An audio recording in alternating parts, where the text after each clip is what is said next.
Now, in this video, so not this video, on this live, sorry, we will talk about multiplayer interaction. We'll look into Unity's built-in network components, we'll work on our own custom behavior, and we will try to make a multiplayer tiny golf, mini golf game together, and just in under 1 hour. So this is a big challenge. I hope that everything will go smoothly. Now, finally, next week, I will talk about multiplayer free-to-play integration.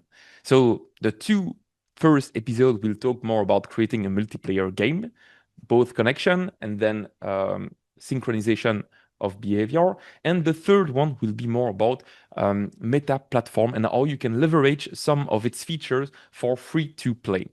So there you go. And as you guys know, at the end of this tutorial series, we'll have three things: published game, a recorded session, and the sample. And the good news is that if I'm bringing my web page here, this is already the first part, which is available on the Meta Horizon Star Program GitHub page that I can actually share to you guys on the chat right now.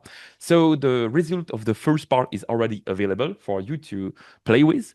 As you can see, the README is not very complete right now. I will try to make it a bit better later on.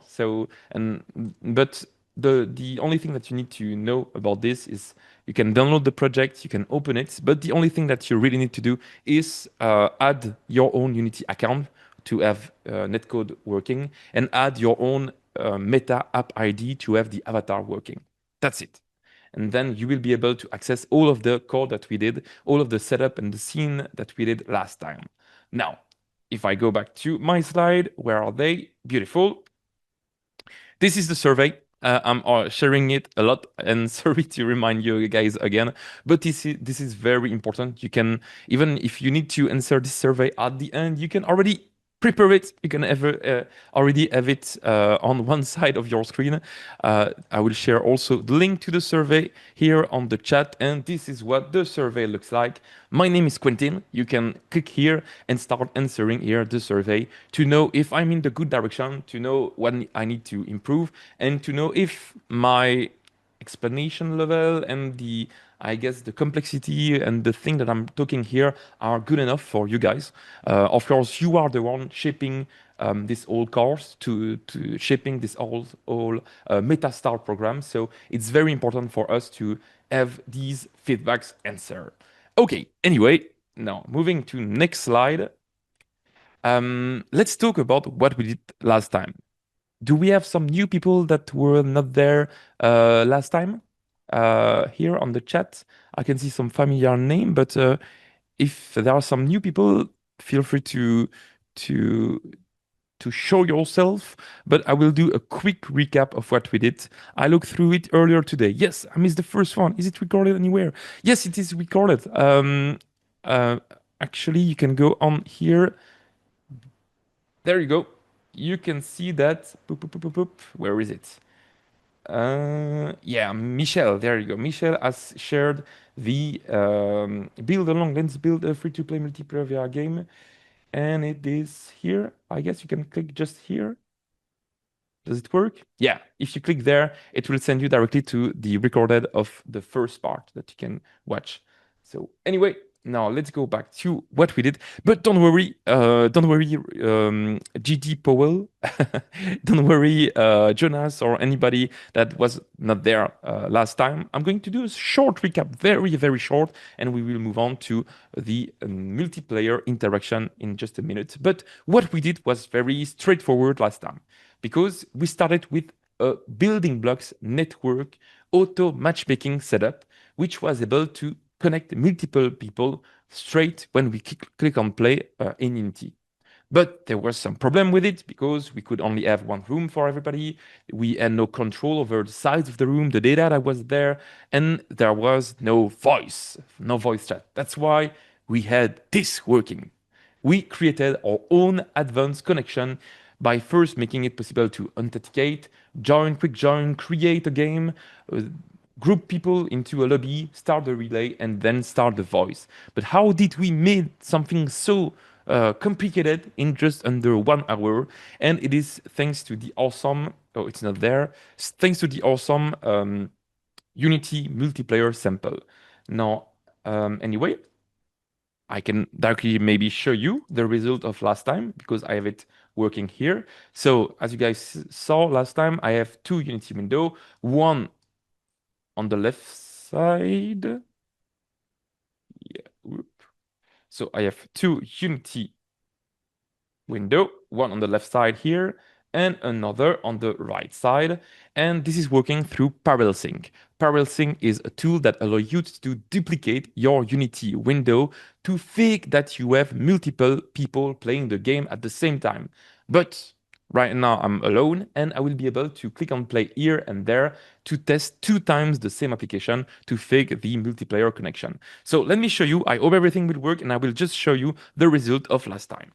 Okay, so I have my VR headset here. I can put it on my head and let's click on play on both sides. So on the left and on the right. And let's wait a little bit and see if everything still works as last time. So you guys will see the result will be pretty cool, hopefully. So, okay, it's loaded on the left. Okay, I can see VR working. Maybe I can actually maximize the window. Ooh. It's lagging a little bit. Would stop lagging. It should. Okay, I can click here. I can click on maximize. Okay, VR is working here on the right, even if it's lagging a little bit. Hopefully this will be fixed. We can maximize it as well here.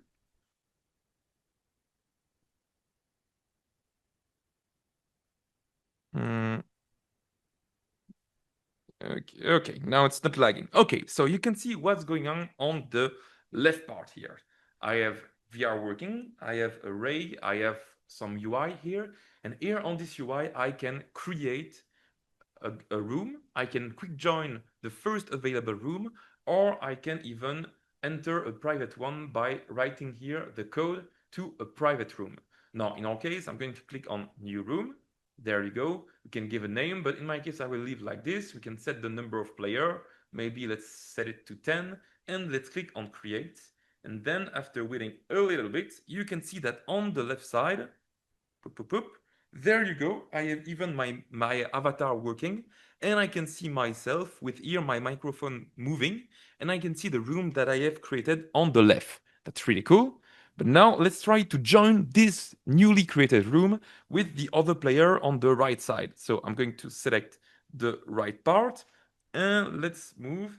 And here, first thing first, as you guys can see, we can see the room that we just created here. This one, the players room, which contains 10 people, 10 players, and already one player has joined it. So we can select it, and there we go. After waiting a little bit, it's working. We can see the two player here. We can see that we have voice chat enabled. We can see the player's room, the room code, and we can see each other. So maybe if I move here, there you go. You can see that. Okay, I'm going to try to, yeah, here you go. You can see that if I move my hand on one side, it is moving on the other. So if I move up, down, the other avatar move as well. So the connection is working perfectly. And I can see that, there you go.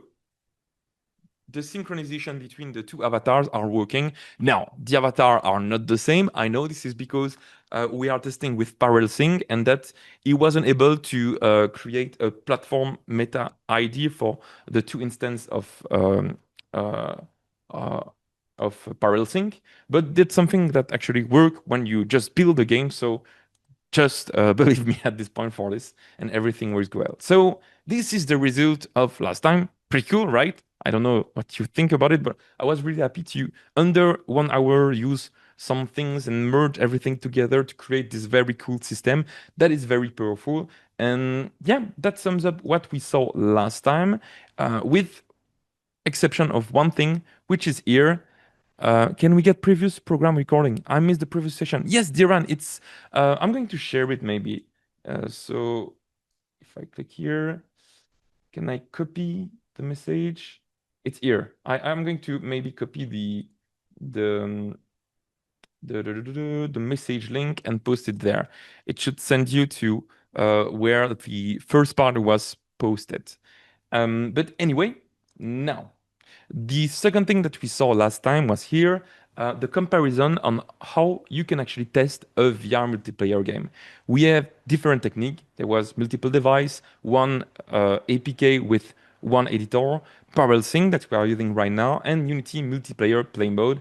And we did some comparison between each one, but the result of this comparison is that it is better to use multiple device for the final testing to exactly know the behavior of your real multiplayer game. But while playing and testing and debugging your multiplayer, it's best to either use parallel sync or Unity multiplayer play mode. The reason why I'm using parallel sync, which duplicates the number of Unity window, is because it's a little bit more strong in terms of, yeah, how can I phrase it?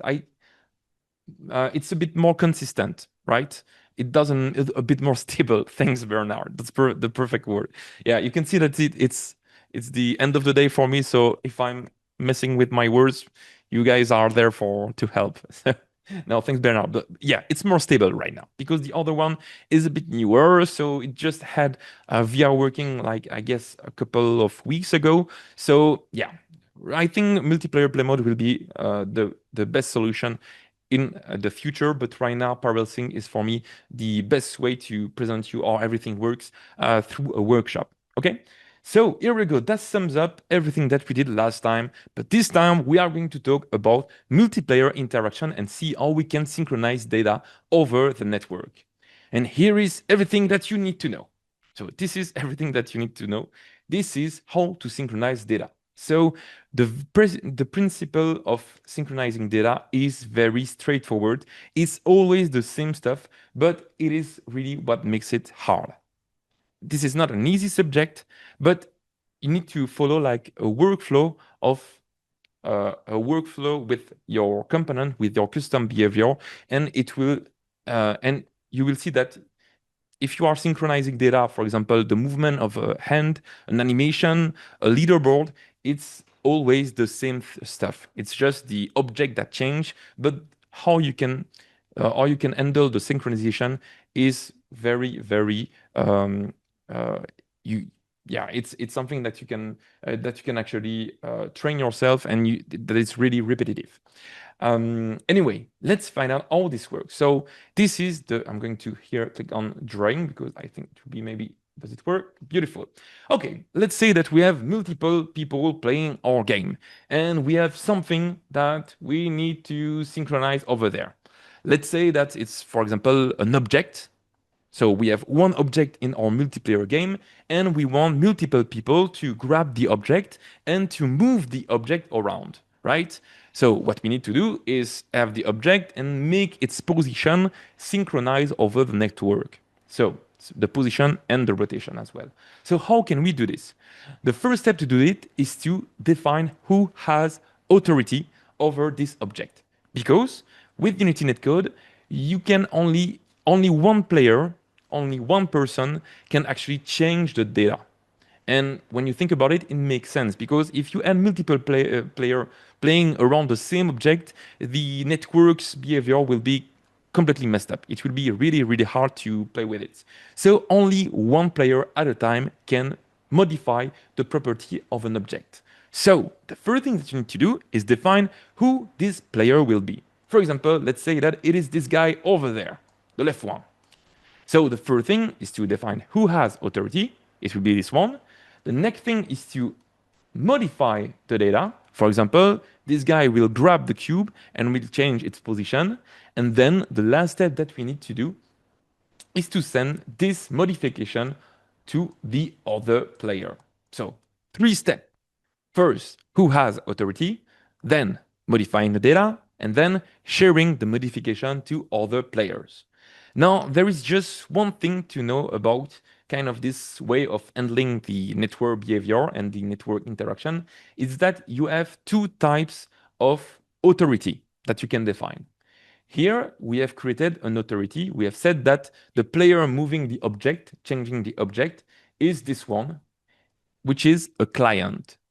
In other words, a player among the room that we have started.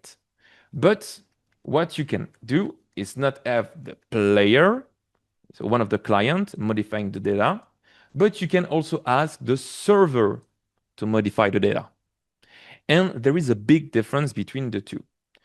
You can either say that if you want to modify something, do you want to have the server modify it, or do you want the client, so one of the player, to modify it? If you have one of the player, it will be faster. If you have the server do it, it will be more consistent because he is the one managing everyone. So that's the big difference. And I know that if you guys have not played with multiplayer before, this not yet makes a lot of sense. You are here, okay, it's talking about, I understand maybe this kind of authority, one player can modify and then share it, but why does it make sense to say that there is a difference between either if the server or the client modifies the data? But it will all make sense in just a few minutes. So stay with me. Now let's move on to an example that's among the building blocks and that we've also talked about last time, which is network Grabbable. It's over there. So this is something that we talked about last time. I'm going to open back Unity and you guys can see this is the project that we have. And here I have these building blocks, which is a cube. And this cube has some component on it that will be able to synchronize its position over the network. Now, I'm going to share it to you guys, and then we will talk a bit more about what makes it work or how can we actually learn from this behavior to kind of create the same synchronization for other type of data.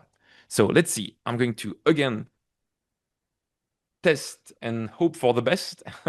So I'm going maybe to maximize here.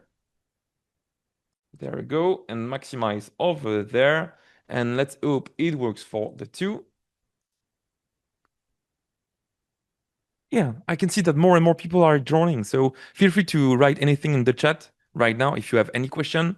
I'm looking at it, and I guess that the best moment to answer is during this kind of waiting moment when I'm trying to launch the multiplayer setup. But it feels like it went pretty smoothly this time. So let's see. Okay, let's try to connect, and then let's try to grab the cube. The cube is over there, as you guys can see. So let's quick join to create a quick connection on this side. There we go. I'm connected here. And let's go on the other side. And let's select the player's room as well. There you go. Okay.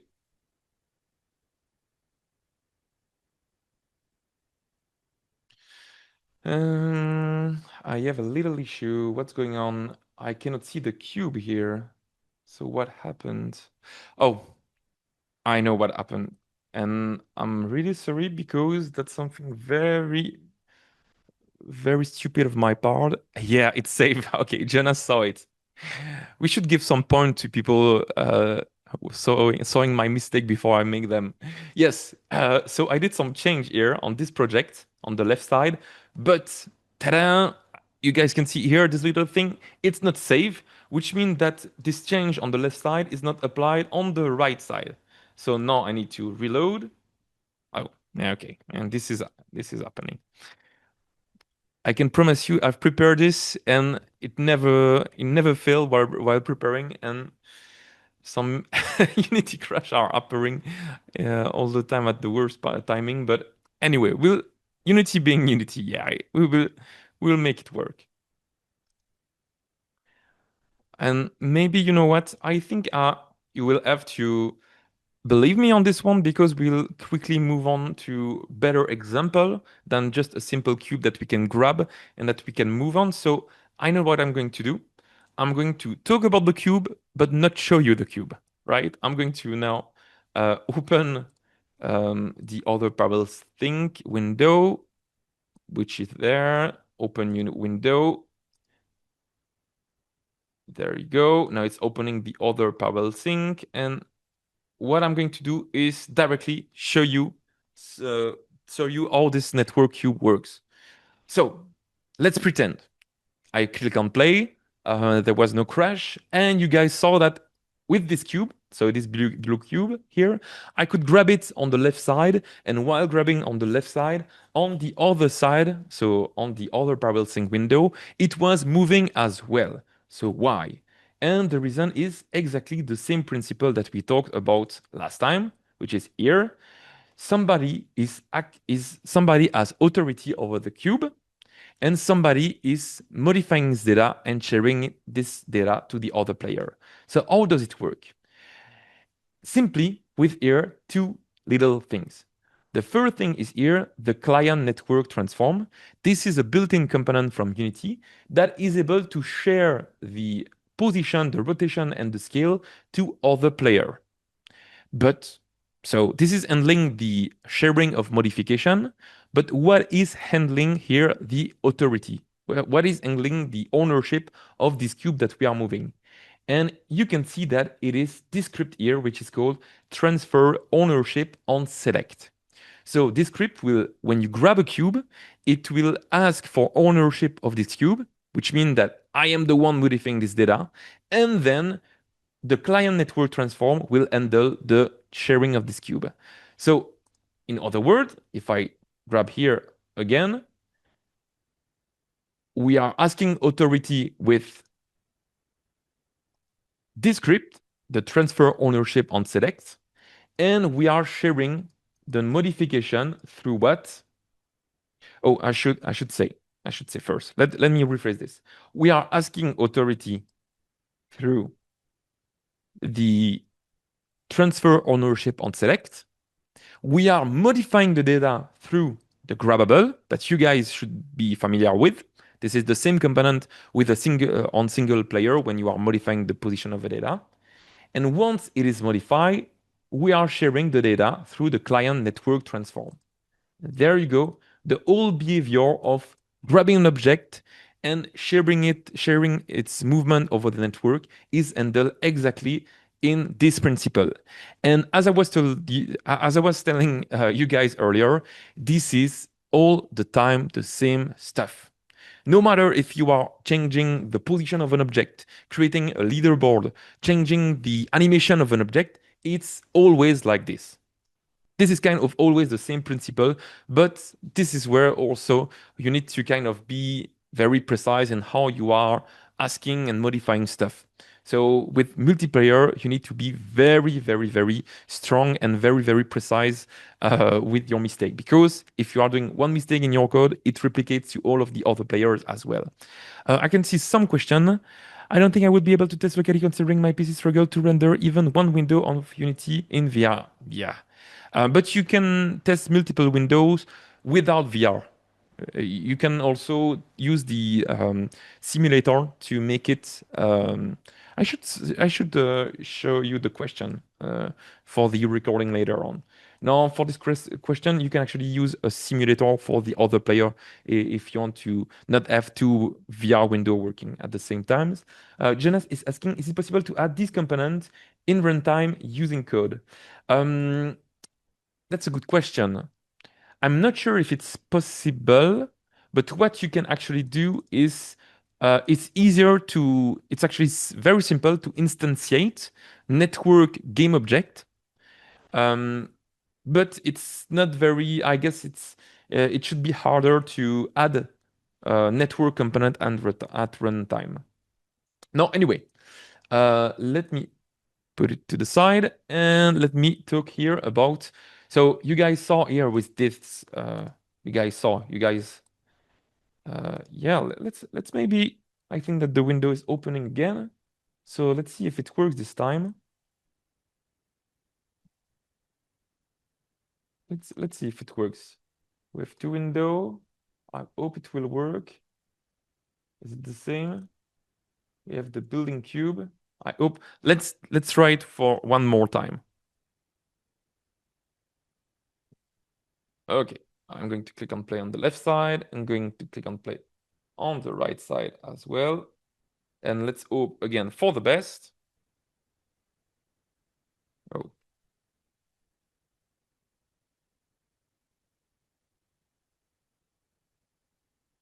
Yeah, this is really, I actually don't know why it's doing this to me right now. It wasn't for, it wasn't doing anything the whole day. And this time it's the other window that's working, not the other one. So, let's see. Yeah, okay, what's going on? Hmm. Okay, I don't know what's going on. I don't know why it doesn't want me to do this right now. Um, Let me just check one more thing. Yeah, I'm going to maybe close both windows at the same times, open them again.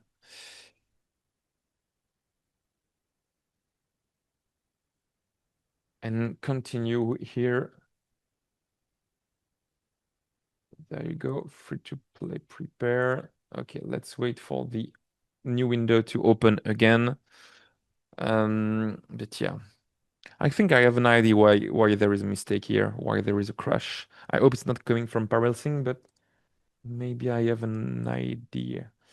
No, anyway, while this is loading, I'm going to. So you saw that with the network grabbable, we are able to grab an object, synchronize its position over the network.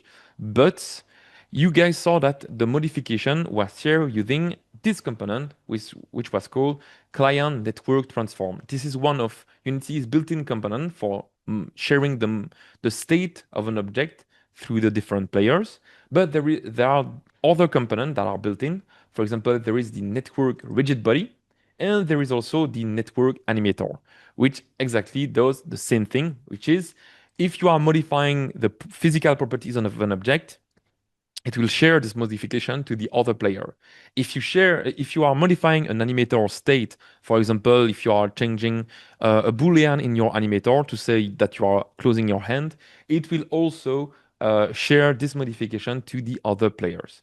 Now, there are lots and lots of more examples that are not built in, but that are part of the Unity VR multiplayer template that I'm talking a lot about. In this template, you can see that you have different behavior. For example, one to synchronize the user interface. You have one here for some of gameplay examples. So this is really a gold mine if you want to learn more about custom behavior and how you can actually create this kind of setup here, this kind of setup for different behavior in VR. But we are going to create our own custom thing here right now, live. We are going to turn a single player game into a multiplayer VR game using this same principle. So let's hope that, yeah, this has loaded. There we go. Let's open another version here with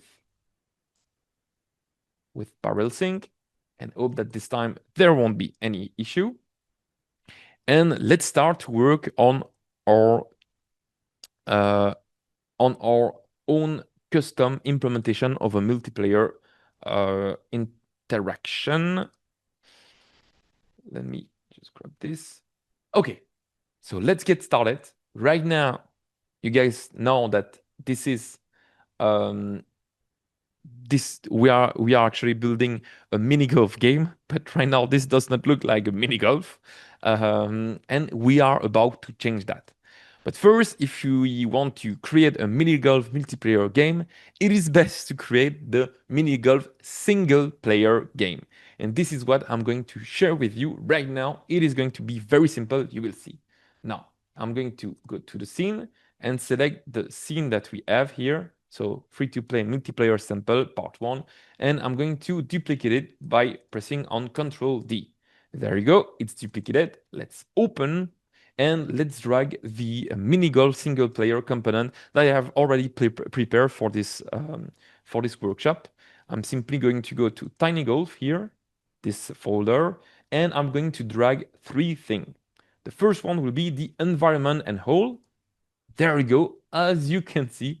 So this prefab contains some 3D meshes and some um, pre-made levels for our mini golf. We have actually 1, 2, 3, 4, 5 mini golf level. I really like this one with the hole that makes the ball fall here and goes back here.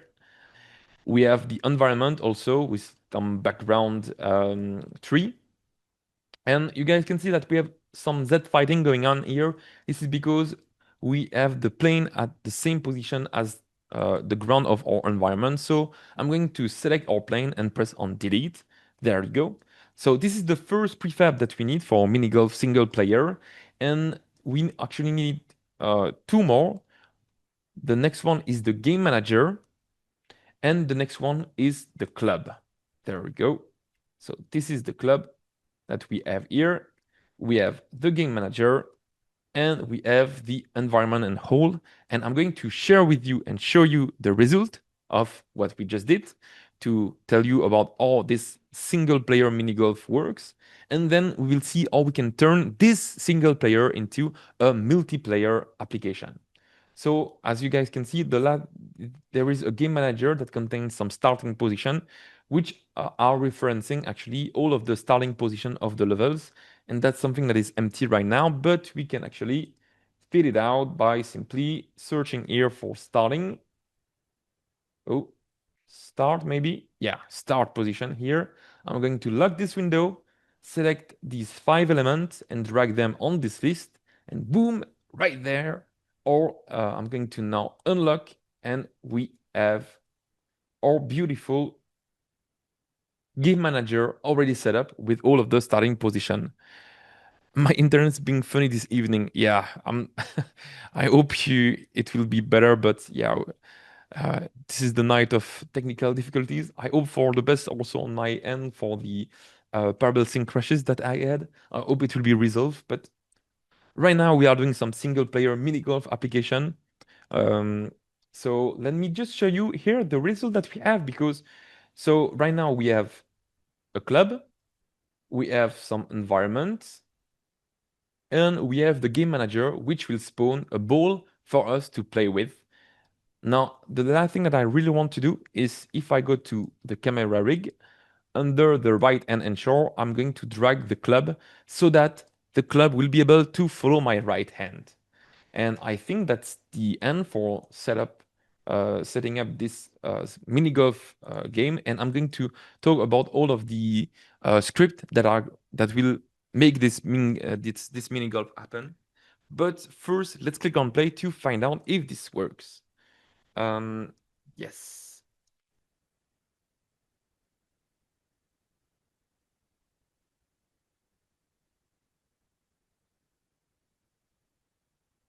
There we go. This is loading. Okay, everything is working. You should be able to see my screen right now.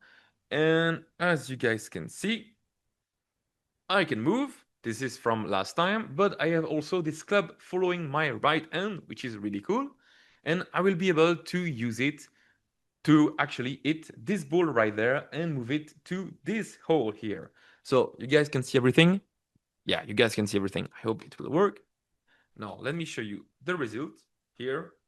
Let's move here next to this ball and let's try to hit it. 1, 2, 3. Boom. Okay. Let's do in 2 hits. Okay. And let's try one more time. Okay, I'm not the best at this game, but let's try one more time. There we go. And after waiting 2 seconds, it moved to the next hole. And now we can get started and continue. And this is... Ooh, there we go. Here. Let's try one more time for the next hole. In 3 hits, maybe. Let's see. Yeah, there you go. Now it moved to the next hole. So, ta-da! As you guys can see, our single mini golf game is working and it is very, very simple. Let me show you how it works. It only works with 3 components. 3 scripts are all that makes this single player mini golf work.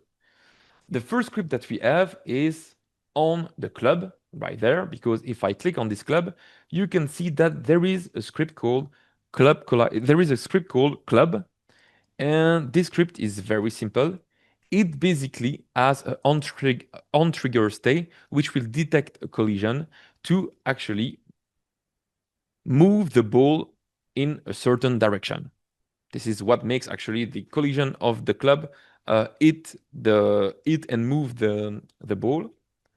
But then we have another script, and this script is located here on each one of the hole that we have here.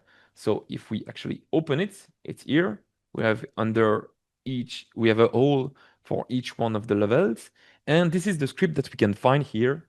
And on this script, we have something very simple as well that will basically check that we have a collision with the ball. And if it's the case, what it will do is call the game manager to move the ball into the next hole. Now, the last script is from the game manager, which is the most important one. And you will see it will be very simple as well. So on this script, we only have one function on ball score that will increase the current hole ID and then spawn a new ball for this current hole. So in other words, we have one script on the club to hit the ball. We have one script on the hole to detect when the ball enters the hole. And finally, we have the game manager that moves the ball to a new hole. That's it. And that's basically all that's making this single player mini golf game works. And as you guys could see from these scripts, these three scripts are very, very simple. So it's just a couple of lines for each one with an on-trigger state, one that has a on-trigger enter for the hole, and finally here the game manager that has a list of hole and that will move and spawn a new ball on the next hole. And there we go. But the question is, how can we actually turn this into a multiplayer application? And this is actually the big challenge right now. Okay. And I will see if I can move to now parallel sync and hope that it will work. So if I move to the part 2 scene, there it is. Maybe I should go to the build settings and make sure that there is only this scene that I'm currently working on. There we go. Let's see. Okay, everything should work. Okay, now this is the moment where we are going to turn this single player mini golf game into a multiplayer mini golf game. And this is the tricky part. But the good news is that we actually can do so very easily following the same principle as last time, which is defining the authority, modifying the data, and sharing the modification to the other players. And here is what we are going to do. This is the plan. I'm going to drink a little bit while I let you digest this image.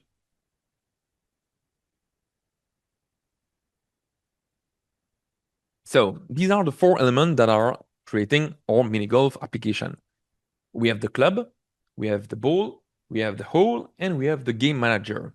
And now we need to define who has authority over them. For the club, everybody will actually have a club. So all players will have a club in their hand. So it's naturally something that will be client authoritative, which means that each player will have control over their own club. Now for the ball, it's a bit more hard. It's a bit harder to define because well, there will only be one ball for all of the players. So when we think about it, it's a bit harder than the club because, yeah, for the club, it was a bit straightforward. Everybody has his club, and we continue with that. Now we can take, for the ball, we can take inspiration from the network cube that you guys saw last time. So the network cube was only one cube for all of the player that was able to be synchronized when one of the player grab it. And that's actually something that we can do exactly in the same way with here the ball. There will be only one ball, but only one player will have authority to move it, and its position will be shared over the network using a network built-in component from Unity. Now, there is only two scripts remaining, the whole and the game manager. And this is where things get a bit tricky because now we could actually make the whole and the game manager be controlled by each client or maybe one client. But in this case, I think the best solution will be to actually always have one client, which will be the server, handle the data and get and count when the player enters a hole and when we want to jump to another hole. And let's try, let's see if this works. So this is actually the idea behind turning here this single player into a multiplayer. Let's see how we can make it work with here this pre-configuration and this setup. And first, we are going to start with the club. Okay, so for the club, right now the club is following our hand. It is following our right hand and it is moving. But each player needs to have a club. And that's where we can use another great feature from Unity Netcode, which is the network player. Now, if we go to the network manager here, you can see that on the network manager, there is a player prefab called the base network player. Now, the player prefab is actually something that is being instantiated by for each player when a player um, join a connection. So we can actually use this base network player to add to each player a club on its end. And this is what we can do. So we have the base network player that we can highlight here. I can select it. There we go. And we can see that on this base network player, we have a component called the base network player that will have a reference to the head, to the left end, and to the right end. And we can see that each one of them have a client network transform. So what this will do is instantiate for each player this prefab and have the head, the left end, and the right end follow each player's head, left, and right controllers, which is very handy. And I'm going to, this will be a bit more easily understandable in just a minute when I show you the result. So let's continue here and let's simply go to our tiny golf and drag the club under the right end. And there you go. This should make the club appears for each player. Now, right now we have this club here component, but that we will modify in a minute. But for now, let's simply save. There we go. Go back to our scene. We can actually remove or disable here the club that was under the left end. And let's find out if this works. If now all the players have a club on their hand. I'm going to see on parallel sync all this works. And let's hope that no more crash will happen now. I will reload. Maybe I will try to play focus. Maybe this was the reason why it didn't work. So let's find out if I can play here. Let's just wait and see.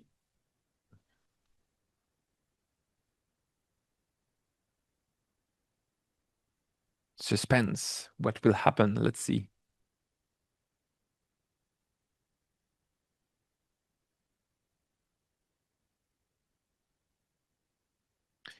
Okay. It's loading. Is base network player a component you personally wrote? So that's a good question, Bernard. Actually, this the initial component comes from the VR multiplayer template. And it was, but I actually had to modify it a little bit to make it work with the Meta SDK and not the Unity XR interaction toolkit. I just had to make it a bit more simplified, and I can show you what's inside the script. But in this base network player, I'm basically changing the position. If I am the owner of the player, I am updating the position of the head, left and right hand, where my head, left and right controller are. Okay, I can see that on the left side works. Okay, it works. So let's hope that it will work also for Power Sync. Cross finger. No Unity crash, no Unity crash. Oof. I think that if it works one time, it will work every time. But it works at the very beginning, right? Because I shared to you guys what we did in the previous episodes. So normally it should work, right? As I was able to show you the connection with the lobby, asset modification, blah, blah, blah. Mm. Okay, it works. Unity is Unity. Okay, let's see. It works right now. So let's find out if... Okay. Okay. I don't want to be too pushy, but you guys can see what's happening here. So this is what I see on my left Unity window. I can create a relay, so a connection. And there we go. As you guys can see, I am connected. And when I'm connected, the network manager will instantiate here the base network player that I just shared with you guys. And on this base network player, we have three game object: the head, the left hand, and the right hand. And on the left hand, and on the right hand, sorry, we have the club that I'm proudly moving right now. So everything works, but now we need to find out if it works for the others as well. So let's try to connect on the other side. I'm going to quick join. And here you go. It works. I have on each side. Does it work? There you go. As you can see, it works. I have the club for both player. And you guys can see that I'm moving it. And we can see on the hierarchy here the two base network player that have been instantiated. We have the base network player that is local, that I'm the one owning, and we have the base network player for the other players, right? And both of them contains the same element. And because we have added the club on the right end, this is present for each player. And yeah, as you guys can see, it's pretty cool. But now, of course, we need to, well, we need to make it work for the other element as well. So for the other component of our game that I've previously talked about. So let me leave play mode. There you go. I think I'm going to increase the Unity size on both of them. Oh, maybe it's because I have the profiler running. I don't like it. Okay. Okay. Okay. Okay. So now what's happening? For each player joining the game, we are instantiating a player prefab. And on this player prefab, we have added our own club. But it means that this club is duplicated on each one of our player session. So you could see that on the left part, there was two players that had a club. And it means that the two player could actually use this club to modify and to play with the ball. But remember what we just talked about earlier. The first step that we need to do to make this club work is to define who has authority. And this is what we are going to do. We are going to modify the club script to only have one player be able to use it, which will be the owner of the prefab. So let's see. If I go to there we go. If I go to the club here, where is it? Tiny Golf Club. I can open it. And here, this is the club script. And we actually don't need to know a lot about it. We can modify it straightforward by simply first adding at the top using unity.netcode. And then what we want is to override not mono behavior, but network behavior, because we are going to need to know if we are the owner of this club or not. In other words, if we are the one, if the club is currently the one that we are that we are moving on our hand, or if it or disable the club if it's the club from another player. Does it make sense? I hope so. But you will see it's very simple. We can simply here on the on trigger stay, we can simply write at here if we are not the owner, we simply return. So only the player that has the club, so only the player that we control will be able to hit the ball. That's it. And yeah, that's all we need to update on the club. Now we can go back to Unity. Wait to compile.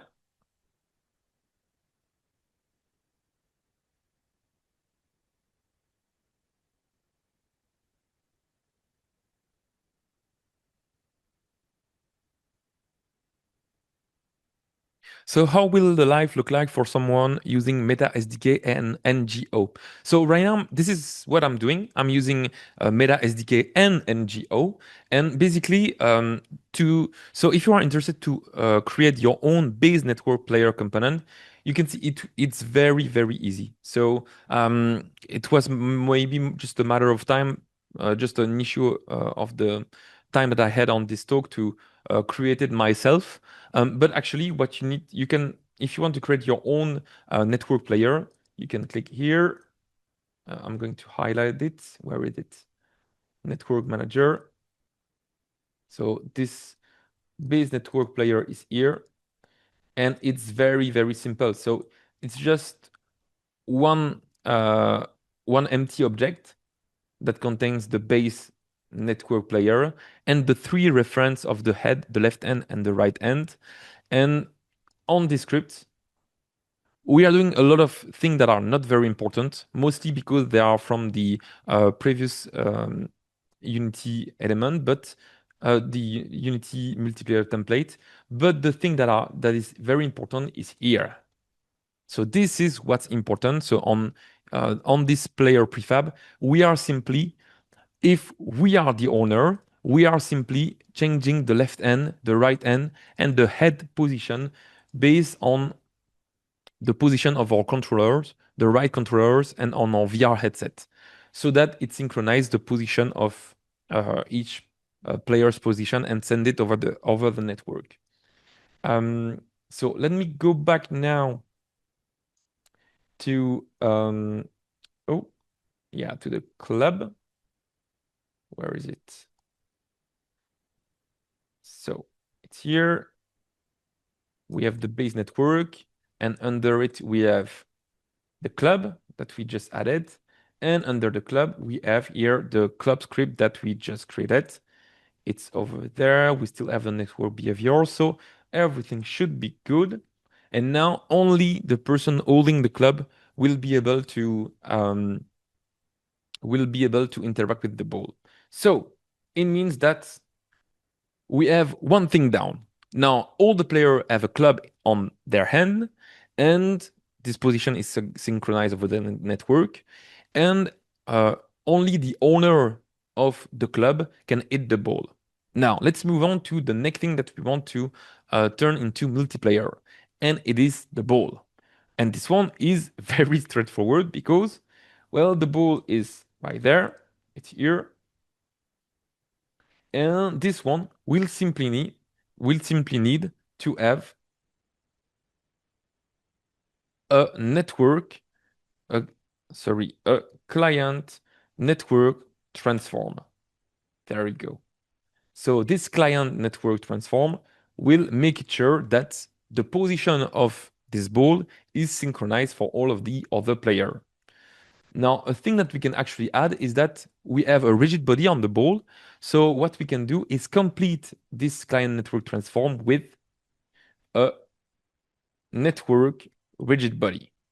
And there we go. This will make sure that now we will have both the position of our ball synchronized over the network, but also that its physical properties will be synchronized as well. Okay. So that's the second thing that we need to do. And then we have the whole. So it will be the same. Now the difference is that the whole is server authoritative. So it means that it's only the server that will be able to know if something has hit the whole or not. So on the club, you could see that we were able to make that only the client owning the club was able to call the on-trigger stay. We can do actually the same stuff for the whole. So I'm going to go at the top and write using unity.netcode. We can override here the network behavior. And finally, what we can do is if we are not the server, we return. So that's only if only the player that is the server will be able to know if if the ball is has entered the hole or not. And you will see it will just make sense in a minute. But I think that now with this, we are good with our third element. So we have the club, which is client owned. We have the ball, which is client owned. We have the hole, which is owned by the server, because only the server can check can check its behavior. And finally, this is where here this is tricky. This is the game manager, and the game manager will make sure that um, the game manager will be owned by the server, and it is the server that will have the responsibility to move the ball to the next hole. So let's see how we can make this work. I'm going to wait for it to compile.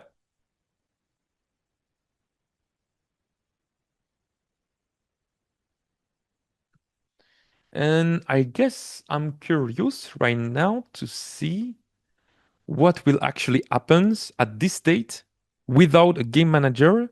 So let's find out how this works, and then I will answer some question and finalize the game and finalize the game manager. Um, Something that I need to do here on the ball is that we actually, because we are using a client network transform, this component, so everything that is network related actually need a network object, which is like the base component. So every time that you are doing some networking on an object, it needs to have a network object. So I have added here the network object on the ball, and I think I also need to add it on the all trigger. Oh, there we go. We have the whole here. And yeah, by default, it automatically added the network object on the whole because Unity Netcode detected that it had this. So let's find out how it works already. Because right now, the club, the ball, the whole, everything should be already synchronized. But I'm just wondering how everything will look. So let's see. I'm going to click on play here and here as well. And let's find out. And let's see what you guys have put down on the chat right now. I'm back to I'm going to maybe bring it down. I'm back to my single player multiplayer example. If you add network behavior to your script, will that create any overhead when playing in single player mode? That's a good question. I don't think it's so until you start the relay connection, I don't think it will. Because the way that I believe right now everything's working with Unity Netcode, but I might be wrong in that, is that um, already normally if you are making some message over the network, so let's say that you are modifying an object and sending it over the network, your own modification are not sent because well the network know that you are the local client, so it's not going through the network. So if you are using single player with network behavior, it should automatically not be instant and not do any delay or lag. So normally it should work here, but of course it depends how you if the application is hosted locally or if you are using an external server. Because if you are using an external server that is not a player, this might add some lag even on single player. So that's a really interesting question. Ooh, I need to reload here. Is it possible to limit how many people who participate in our game? Yes, Diran, it's possible. So when you create a room, there is a little slider that can actually set the maximum number of player. And you can set it to 2, 3, 4, 1 even, if you want single player. I'm looking at your question, Jonas.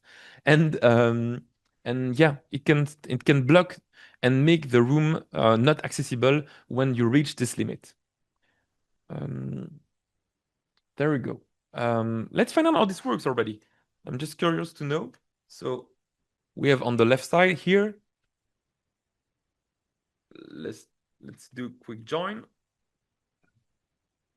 Let's go on the right side. Oh, maybe if I remove my headset. I fear that last time it actually crashed because I had my VR headset on before clicking on play. So let's see if this is the reason. Okay, it's not crashing. So let's put the VR headset and I should see the right side. There you go. And I can join the other player.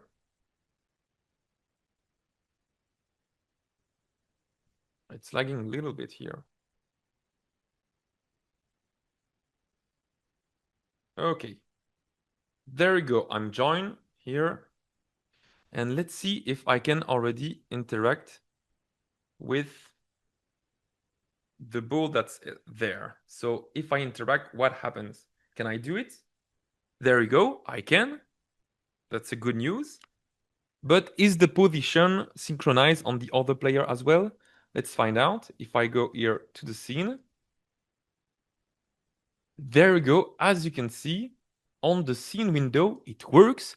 So right now, simply with what we did, with having one club be able to push the ball and adding a network rigid body to the ball is being modified by the club owner, and the position and rigid body of the ball is being shared to the other player through here what we have, the client network transform and the network rigid body. But I guess that if I take this and enter and push the ball in the hole, what will happen? Okay, you can see what's going on. This is good explanation. I'm happy at what's going on right now on the screen. So remember that we have created authority over the club, over the ball, over the hole, but not yet the game manager. And this is what's going on here because I was able to put the ball in the hole here on the left side, which should actually instantiate a new ball um, on on the next hole. So it's there. We can see that there is the ball already here, but the game manager is not already synchronized over the network. And that's the reason why on the other player, even if the ball has reached the hole, well, it's stuck there and it doesn't move to here. It doesn't move to the next hole. So that's the last thing that we need to do right now is make the game manager multiplayer. Okay. So we are on the last step. Almost there, guys. And I think with the time remaining, I'm going to maybe share with you the final result. I hope it will I'm going to try to be as precise as I can. But I'm going to share with you guys the result. I think I have the code prepared here, and I can maybe share with you guys what's going on. So first thing first, let me show you the game manager that we have. So this is the current game manager. This is the thing that is able to move to instantiate a new ball on on the next hole. And this is what happens at the very beginning. We create we instantiate. Sorry, I'm forgetting my word. Let's rephrase it. So at the start of the game, we are calling the spawn ball for current hole function, and this function is very simple. It basically check if we already have a ball. In this case, we destroy it, and once it's destroyed, we instantiate a new ball at the next hole position. So what we could actually do, oh, and when the hole there there it is, and when the hole is touched by the ball, this on-ball score will be called, and this on-ball score function is also very simple. It's basically incrementing the current hole that we are at to jump to the next one, and then calling again the spawn ball for current hole function that I've previously talked about. So very straightforward. And now let me share with you guys the final network version of the game manager, which is exactly the same. Exactly the same, but I'm going to pinpoint exactly where things matter. So let me paste the result. Ooh, and it's not happy because we need to actually have a network behavior here, like you saw last time, and add at the top using unity.netcode. So this is the result here. There you go.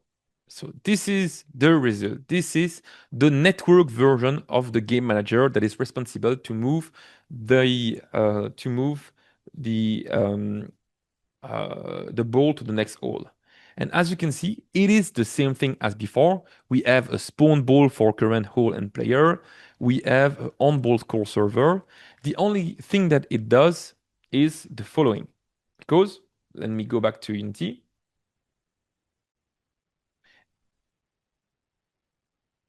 There you go. And let's think about the logic behind which all we have. So there we go. You guys can see here you guys can see the window, right? Ooh, I don't have the chat anymore. Where is it? Oh, it's here. Oh, there's two new messages I didn't saw. I'm going to answer them. Okay, so I'm going to do some drawing. I hope that you guys are ready. Let's say that we have two players. These are the two players. If we want to create a mini golf multiplayer game, it will be first this player that needs to play, and this player will move the ball to the hole. Once it reaches the hole, it will be the turn for the next player to move the ball again to the hole. But once all players have played, so once all players have finished this level, this is where we need to go to the next hole to continue this way. So what we need to do is actually to reinstantiate the ball at the beginning of the level, but once all the players have played, we can jump to the next hole. And this is what I've done here on this script. This is what happens on this on-ball score server, because I have two int parameters. I have the current hole and the current player ID. And this is exactly what's happening. I'm going to comment this code at the same times. So what we are actually getting is all of the connected clients, and we are incrementing the current player. And in this case, if all player have played on this hole, we are actually increasing the current hole ID. So if all player have played, we go to the next hole.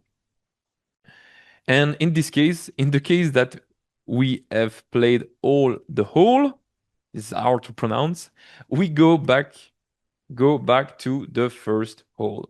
So that's the whole thing. It's exactly the same as before, but we are taking into consideration that there will be multiple player playing and that each player needs to actually play. And once that's done, we are actually spawning, like before, the ball on the current hole ID for the current player ID. But what's very different here is the way that we are instantiating the object.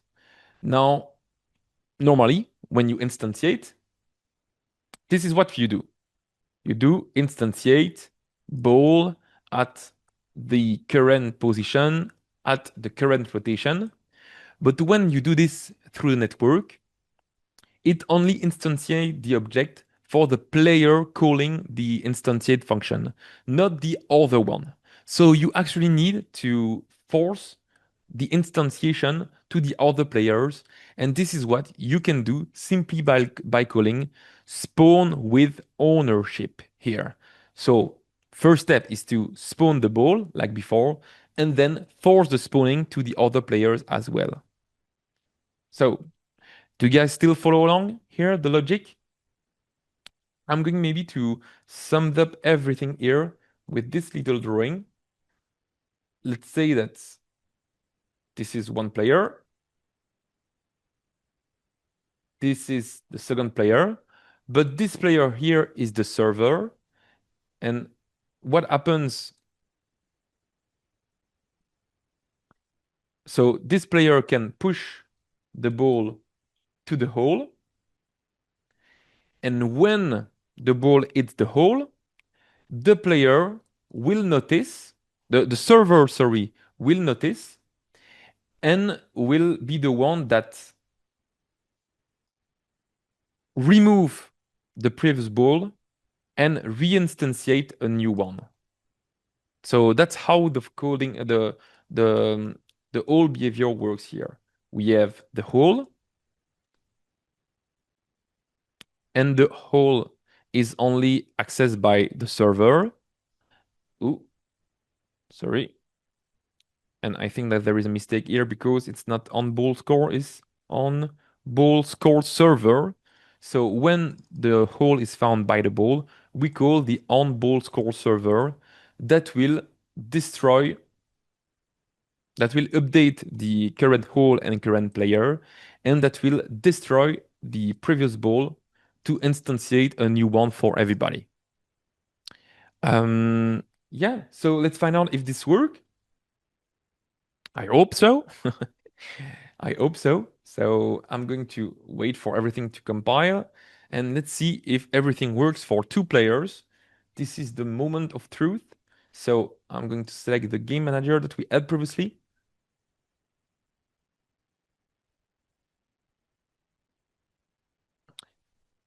There you go. Oh, is there a mistake? No, I think everything is fine now. Yeah, perfect. So the game manager is here. And the only thing that I need to do is, yeah, I need to drag the ball network object here because it lost its thing. And now I hope it will work. Let's reload the scene here. And let's hope for the best. I'm going to click on play here and click on play here as well. Yeah, so the ball dot spawn with ownership. I'm going to answer your question while this is loading. So do you know if the network bridge body has any prediction? Yes, it does. There is some interpolation that you can do on the component, but not on the network rigid body, but on the client network transform. I will show it to you after that. And next question, could you show the ball dot spawn with ownership function? Yeah, so this thing here, this spawn with ownership is not a function that I have created. That's something that's that's already present on all network objects. So that's something that you can call that's built in. And it's really the basic behavior if you want to instantiate an object through the network. Okay, let's go back here. I hope it will work. Let's connect and see. Okay, quick join on the left side, on the right side, sorry. Okay, I'm quick joining here. Let's try on this. Okay. Okay, here we go. As you guys can see, I am connected to the network. I can see both avatar. But let's try to hit the ball. And let's try with the player on the left. And as you can see, this does not work because I am not the owner of the ball right now. The ball has been instantiated, but the player on the left is not the owner. So it cannot modify its property. But if we go on the right side and that we try to move it here, let's go here and let's see if this works. There we go. As you can see, it works, but still the right player can modify the position. The left player can see the modification itself. So yeah, you can see that the ball is moving here. Right there, we can see the ball. Now let's try to finish a hole. So I'm going to move here and try to put the ball in the hole. There you go. And let's see if it goes there for the next player. There you go. It goes there. So on the right side, the first player has been able to finish the level. Let's see if he still can interact with the ball. So I'm here. And as you guys can see, he cannot interact with it anymore because the game manager has instantiated the ball, but for the next player ownership. And now if I go to the next player, which is over there, so on the left side, there we go. Let's try to edit. Can he edit itself? 1, 2, 3. As you guys can see, it works. So that's really cool. Now it's the other player that has ownership over the ball and that can push it. And now when we finish, there we go. The ball now spawns to the next hole and the previous player cannot interact with it, but the other player can. Yeah, everything is working. I'm so happy, guys, that this is working. Thanks, Jonas, for the for the smiley face. So let's try to edit and let's see. Ooh, there you go. As you can see, it works. And from that point on, ooh, yeah, there is double collision here, but it's not a big deal. There you go. Boom. Let's go there. And it reinitialized for the other player, and I cannot interact with it. So you guys can see here the how can I say, the jumping into other ownership. The ball is instantiated, but the new ball is instantiated with the second player ownership. And that's what's happening here. We have the spawn with ownership function from Unity that will spawn a new ball, but that will change the ownership. And that's basically everything that you need to know here to create different behavior for changing the ownership of the ball and making sure that only one player at a time can interact with it. And as you guys can see, this was pretty straightforward. So the code is not very complicated. You have a little bit of logic to know the turn of the player as well as the current hole. And then from these two parameters, so the current hole and the current player ID, you can simply spawn the ball, spawn the new ball at the new hole for the new player owner. And the rest will be handled by here the network rigid body and the network client. So I guess that's the end of it. We are already a bit later than expected. And the bad news is that I actually prepared to talk a bit more here at this point about RPC and network variable. But it seems to me that there is no more time left to do this. So maybe we'll try to fit it in a future episode if you guys are interested. But I'm happy that right now we have a network mini golf game working. And as you guys could saw, it was pretty stable. Thanks, Roberto, for the little clapping of the hand. So I'm happy that we have a result here going on. Um, and I hope that you guys enjoyed this video. Yeah, this was a bit more technical than what I expected. I thought that it would be a bit easier to kind of share to you all the logic happens. But yeah, that's why making a VR multiplayer game is hard. Is that there is like a little bit of logic that you need to program into your head to know who has authority. So you guys really need to this is like the least beautiful slide ever, but everything that you need to know is inside this slide, where the three steps are always the same. Define who has authority, modify the data, and share the modification. And that's what we did for the club. That's what we did for here, the ball. That's what we did for the hole and for the game manager. For the game manager, we we said that it was the server that could instantiate a ball, and the server was able to instantiate a new ball but change its authority to make the next player be able to interact with it. And yeah, that's basically it.